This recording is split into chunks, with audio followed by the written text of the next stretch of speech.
Get small areas with the felt tip. It's very pointed, very narrow.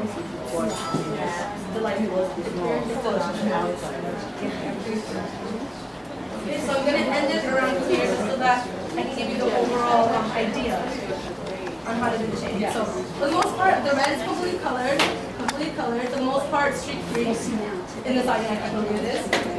And I'm going to go in. I'm going to use a color called E08. It's a bit strange. It's more like a redwood type of color, so it's brown with red, which is why it works really well with this. And the next color I'm using has more brown pigment in it. So it's completely red with some brown with some red. That's basically the color I'm using. So I'm going to go in with this reddish brown, E08. And because, again, the lighting is so harsh, there's so much shadow being cast by his head onto the shoulder, you don't have to be delicate with the shading. Don't be afraid. Literally outline everywhere you want to do the shadow. Keeping in mind that shadows are like craters in the corner. So I'm going to outline this first, and then show you what it is that I mean. Go over any folds, and go into any deep folds. So this looks really strange right now. This is basically what I mean. Going over and under, over folds, into the over the folds, and whenever you know that the fold is deep, make sure to go into it, knowing that there's going to be a lot of shading there. Clothing is not flat. There's loads and loads of folds. So before you go crazy messing up the shape of the shadow, have a little game plan and outline where your shadows are going to go. Over any folds and into any of the creases into the clothing. So right now it just looks like a scribble, but it will guide me immensely once I'm doing the shadows. Over any folds and into anywhere that I know the folds are going to go in deep. So now I basically just fill that in and add in the So with that same color that I made the outline, which is the reddish brown, I'm just going to color the entire thing, starting from the line that I just drew. Make sure to pay attention to that crease that you just drew in, because if you don't, you're going to be able to see that crease. So kind of saturate it a bit to get rid of the line. And now we're going to do that same technique where you push and swipe, all the way to the edge of the shoulder. So I have a nice gradient. Alright? Okay, so we have that in there. And now for all the areas that you know is going to be a deep fold, a deep crease in the clothing, fill it up completely with this color. Fill up the fold completely. This is just your medium shadow. It's not your true shadow. So do not be afraid to fill in the folds completely with this color. You're going to go in You're going to have to wait for it to melt. Get the full effect of the shadow. I'm surprised that we did. So this is what it looks like now.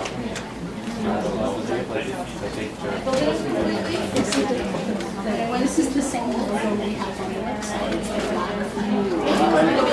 Two more colors, one or two, depending on what you would want for the sliding. Completely into the fold with this one color. And lighten down a bit above the shoulder. Keeping the lighting in mind. Okay. He's our youngest. He's a dancer. He's a dancer. Okay, and so the same color that I used for his hair, the medium color, and I go down here to all the shadows, and fill it up a second time. And once you are done with that, here you go. The same technique that I showed you before, push and stroke. While that's still wet, go over it with the reddish brown to get rid of any streaking. And the last color I'm going to use is the darkest color for his hair, because brown runs beautifully with red, but dark red is also blended. Take a picture of the ice. You can really use either one. It really depends on what you want of the fabric. I'm sorry. Okay? That's stuff on the So that's This is Kristen. Kristen's actually one of my family. about done with the fabric. You're going over it again with the reddish brown. You can really see it one but you basically have that. It's like a medium shading, or wherever the fabric folds in, the shadow is the darkest. I wanted to point to that piece that I did right over here. For this piece, the technique I just showed you, and the technique that I used for this fabric, the only difference is I have a certain difference from that one. I colored the fabric completely gray first. The fabric for that piece was done in all shades of gray, and then I stained it with red. The fabric isn't really red, it's actually red, but it gives it a more antique look. It gives it a more classical painting look. Working with grays and staining is color black.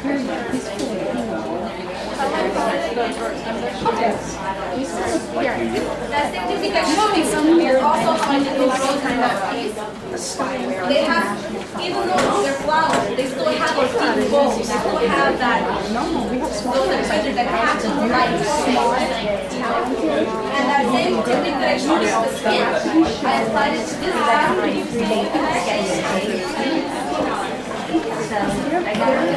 So even though you don't do one thing, you apply it to another. And that same technique, for that one, I used his hands, they're actually yellow pants. And I use this throughout with all the pictures, even this one here, the white fabric and so on. Whatever you learn to do for the fabric and the hair, you can apply it to just about anything else, any other texture. If you look around just about everything I taught you here, I use for every single one of these pieces, and they're all done completely traditional. Nothing digital in these pieces. Even that one, I told you about the brush and white ink. The fur on the cat, along with the frill of the veil, is all done with a brush and a white gouache paint. Any strands of hair is white gouache paint and so on. And this one, all the flowers were done in white gouache. White gouache and colored out gouache and so on. They're just, and it's all done with a brush.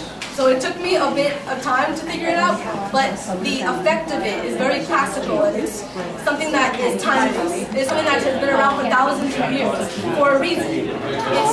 There's something romantic about paint, about the brush, about the traditional mediums. It's a look that is worth that even if you do know digital. I can paint digitally. I just have an obsession with the smell of the material and the feel of the paper. And knowing that if I wanted, to travel with my work, I wanted to bring a computer with me. Or what happened to one of my dear friends, she got a virus and lost pieces she had done in 2001 till now. They're all gone. Years and years of work.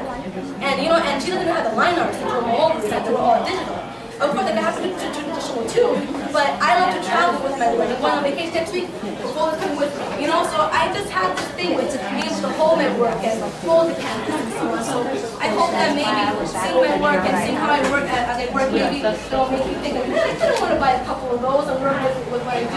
You can even combine digital with traditional. It has a lot of beautiful effects. But it is worth knowing both, especially if you're someone who wants to pursue art for a living.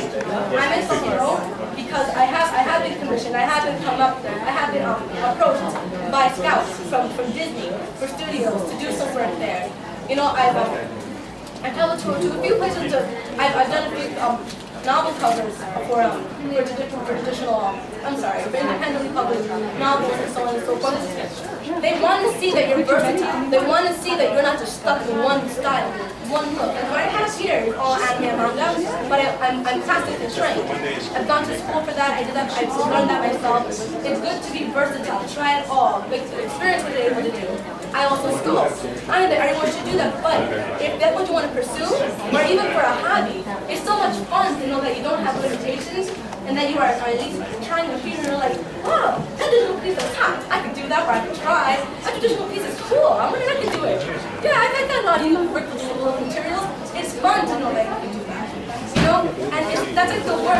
say, it's just not my style to work that way. I'm not into that.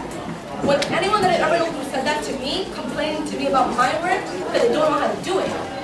You know what I mean? Like, the worst thing that I could ever do for myself is say that's not in my style to do that. No, why shouldn't it be in my style? My style should be everything. I should be able to say, I want to work like that. I'm going to try, I'm going to practice, I'm going to figure out how they did it. It's a beautiful thing to not be stuck in one style, one material. So even if you are a digital artist, it's really hard if you can keep a little traditional in there too. Because if you ever pursue that, people who are looking for artists want to know that whatever they give you, you'll be able to do it. The last thing you want to be able to, the last thing a person who is looking for an artist for their company, the worst thing for you to tell them is, I don't work with that program. I don't work with that medium. I don't know how to draw in that style. They're not going to hire you. They want someone who can show promoting. Here's Illustrator. Here's oil paint. Here's acrylic. Here's Photoshop. They want to see it all. So the more you materials, and I hope that maybe one day you make them your materials also. So thank you for that.